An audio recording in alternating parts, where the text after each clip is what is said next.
Hello friends, Dayal education में आप सभी का स्वागत है।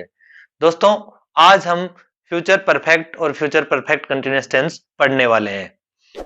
इससे पहले की वीडियो यदि आपने नहीं देखी है तो डिस्क्रिप्शन में लिंक दिया हुआ है, आप जाकर वो वीडियो देख सकते हैं। तो चलिए शुरू करते हैं।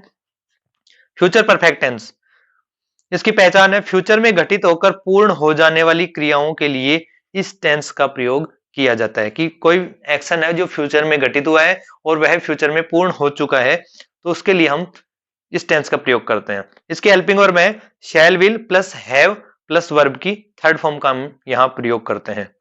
जैसे आई शैल कंप्लीट माई ग्रेजुएशन इन 2024, यहां पर शैल और वर्ब की फर्स्ट फॉर्म का प्रयोग हुआ है। यहां पर यह फ्यूचर सिंपल है, ना कि फ्यूचर परफेक्ट। इसी सेंटेंस को फ्यूचर परफेक्ट में लिखेंगे आई शैल हैव कंप्लीटेड, यहां पर शैल के साथ में हैव भी आपको लगाना पड़ेगा। I shall have completed my graduation by 2024, यहां पर फ्यूचर परफेक्ट टेंस हो जाएगा। अर्थात यहां पर बाई का प्रयोग होगा, आने वाले फ्यूचर समय के लिए बाई लगाकर हम आने वाला समय लिखेंगे। एडवर्ब ऑफ दिस टेंस, इस टेंस की जो एडवर्ब है वह यही है कि बाई के साथ में आपको फ्यूचर टाइम लगाना है। जैसे by 2025, by morning, by end of this week, by end of this month, end of this year, by June, by 10 o'clock, by 10 PM। इस प्रकार से आपको बाई प्रीपोजिशन लगाकर फ्यूचर टाइम लिखना है। एग्जाम्पल देखते हैं। He will have completed his office work by 5:45 PM। यहां पर आपको ध्यान रखना है कि he will have completed, will have और कंप्लीटेड वर्ब की थर्ड फॉर्म का प्रयोग हुआ है क्योंकि आगे बाई लग के और फ्यूचर टाइम दिया हुआ है 5:45 PM, 5:45 पर बाई लगकर आपको यह समय दिया हुआ है, इसलिए हम यहां पर विल हैव और थर्ड फॉर्म का प्रयोग करेंगे। The director will have release this movie by the end of this year, यहां पर भी बाई का प्रयोग हुआ है। I shall have reached Karnataka by Monday, यहां पर भी बाय लगाकर आगे फ्यूचर टाइम दिया हुआ है, इसका मतलब ये फ्यूचर परफेक्ट टेंस होगा। The metro team will have finished the project by the end of this month, यहां पर भी bye the end of this month आया, इसलिए हमने विल हैव और वर्ब की थर्ड फॉर्म फिनिश्ड का प्रयोग किया है। यूजेज ऑफ दिस टेंस, इस टेंस के और क्या प्रयोग हो सकते हैं। फ्यूचर में होने वाले दो एक्शन में से जो एक्शन सबसे पहले होगा उसे फ्यूचर परफेक्ट में रखेंगे और दूसरे एक्शन को सिंपल प्रेजेंट में रखेंगे। इंपॉर्टेंट नियम है इसका कि जब फ्यूचर में दो एक्शन घटित होते हैं तो जो सबसे पहले होगा उसे फ्यूचर परफेक्ट में रखेंगे और दूसरे एक्शन को सिंपल फ्यूचर में रखेंगे, जिस प्रकार से हमने पास्ट टेंस में पढ़ा था। जब मैं कोचिंग पहुंचूंगा क्लास स्टार्ट हो चुकी होगी, अर्थात यहां पर क्लास तो पहले ही स्टार्ट हो चुकी है और कोचिंग वह बाद में पहुंच रहे हैं, तो the class will have started, तो यहां पर ये क्या हो गया, ये फ्यूचर परफेक्ट टेंस हो गया। When I reach the coaching, यहां पर रीच वर्ब की फर्स्ट फॉर्म होगी, इसलिए ये सिंपल प्रेजेंट टेंस हो गया।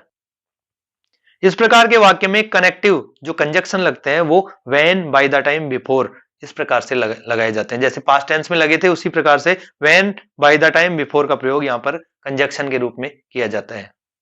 फ्यूचर परफेक्ट आपको पहले दिया हुआ मिलेगा, उसके बाद में when, before, bye the time का प्रयोग होगा और इसके साथ में ही आपको सिंपल प्रेजेंट टेंस का प्रयोग करना है। इसी प्रकार ये कंजक्शन पहले भी दिए हुए मिल सकते हैं, when, before, bye the time आपको पहले मिल जाएगा, उसके बाद में सिंपल प्रेजेंट टेंस मिलेगा और उसके बाद में आपको फ्यूचर परफेक्ट टेंस का प्रयोग करना है। उसी तरह से जैसे पास्ट में पढ़ा था वही नियम यहां पर काम करेगा, लेकिन यहां पर फ्यूचर परफेक्ट टेंस है और सिंपल प्रेजेंट टेंस है, ये ध्यान रखना है आपको। The class will have started, यहां पर क्लास शुरू हो चुकी होगी। When I reach the coaching, यहां पर वही सेंटेंस है कि जब मैं कोचिंग पहुंचूंगा तो क्लास स्टार्ट हो चुकी होगी, तो यहाँ क्लास के स्टार्ट होने का जो एक्शन है वो पहले घटित हो रहा है और पहुंचने का एक्शन बाद में हो रहा है। By the time this letter reaches you, you will have received my parcel, कि जब तक मेरा लेटर तुम तक पहुंचेगा तब तक तुम्हें मेरा पार्सल मिल चुका होगा। तो यहां पर पार्सल मिलने की क्रिया पहले हो रही है, इसलिए हमने यहां पर विल हैव रिसीव्ड का प्रयोग किया है और बाद वाले एक्शन के लिए हमने लेटर रीचेज, रीचेज वर्ब की फर्स्ट फॉर्म SIS का प्रयोग किया है। I shall have taken dinner when he comes here, यहां पर टेकन डिनर अर्थात डिनर लेने का जो एक्शन है वह पहले घटित हो रहा है। I shall have taken dinner, मैं डिनर ले चुका हूंगा, व्हेन ही कम्स हियर, जब वो यहां आएगा। तो जो बाद वाला एक्शन है उसमें हम यहाँ पर सिंपल प्रेजेंट टेंस का प्रयोग करेंगे। I shall have reached when he calls me, जब वह मुझे बुलाएगा तो मैं वहां पहुंच चुका हूंगा। पहुंचने की क्रिया पहले हो रही है, इसलिए हमने यहाँ पर शैल हैव रीच्ड का प्रयोग किया है और बाद वाले के लिए simple present tense call verb की फर्स्ट फॉर्म का प्रयोग किया है। अब आता है फ्यूचर परफेक्ट कंटिन्यूअस टेंस। इस टेंस में आपको सिर्फ इतना सा ध्यान रखना है कि यदि सेंटेंस में बाई प्लस टाइम के साथ में फोर फ्रॉम प्लस टाइम भी दिया जाए, फ्यूचर परफेक्ट कंटिन्यूअस टेंस होगा। अर्थात यहां पर फोर और फ्रॉम का प्रयोग होगा टाइम से पहले। इन शब्दों के बाद में, फोर और फ्रॉम के बाद में आपको कोई भी टाइम दिया हुआ मिलेगा तो उसके साथ में आपको फ्यूचर परफेक्ट कंटिन्यूअस टेंस का प्रयोग करना होगा।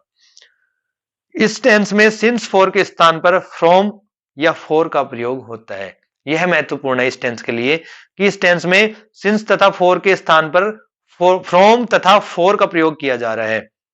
अर्थात सिंस के स्थान पर फ्रॉम लगा देते हैं। आपको तो इतना ही ध्यान रखना है कि सिंस की जगह हम यहाँ पर फ्रॉम का प्रयोग करते हैं और फोर अपनी जगह है ही। हेल्पिंग वर्ब है shall will plus have plus been plus verb की आईएनजी फॉर्म, क्योंकि ये कंटिन्यूअस पे आ रहा है, परफेक्ट कंटिन्यूअस है, इसलिए हमने shall have been plus verb की आईएनजी फॉर्म का प्रयोग किया है। यहां पर एक पैटर्न दिया हुआ है कि फ्रॉम या फोर आपको दिया हुआ होगा, आगे आपको कोई फ्यूचर टाइम दिया हुआ होगा, फिर उसके बाद में आपको बाई लगाकर कोई और टाइम दिया हुआ होगा। एग्जाम्पल देखते हैं। He will have been living in this house for 7 years by 2021।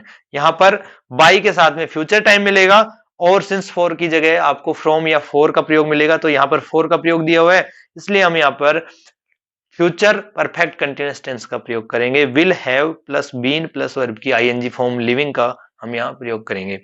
Ram will have been playing football for 3 years। यहां पर तो सही है, फॉर 3 years आ रहा है, लेकिन हम यहां पहचान कैसे करेंगे कि ये फ्यूचर परफेक्ट कंटिन्यूअस का टेंस है। इसलिए हमें आगे देखना होगा कि बाई के साथ में आपको कोई फ्यूचर टाइम मिलेगा। तो बाई इवनिंग लिखा हुआ है, इसका मतलब ये है कि फ्यूचर परफेक्ट कंटिन्यूअस टेंस है, तो इसलिए हम यहां पर विल हैव प्लस प्लेइंग का प्रयोग करेंगे। They will have been discussing this matter from 3 PM by evening. By evening दिया हुआ है, इसलिए हम यहां पर विल हैव बीन डिस्कसिंग का प्रयोग करेंगे। इस प्रकार से इस टेंस में ऐसे वाक्य पूछे जाते हैं, इस प्रकार के एग्जाम्पल पूछे जाते हैं। मैंने आपको सारे कंप्लीट करवा दिए हैं। तो ये हमारा फ्यूचर परफेक्ट और फ्यूचर परफेक्ट कंटिन्यूअस टेंस भी आज कंप्लीट हुआ। इस प्रकार से तीनों टेंसेज मैंने आपको पढ़ा दिए अच्छे से।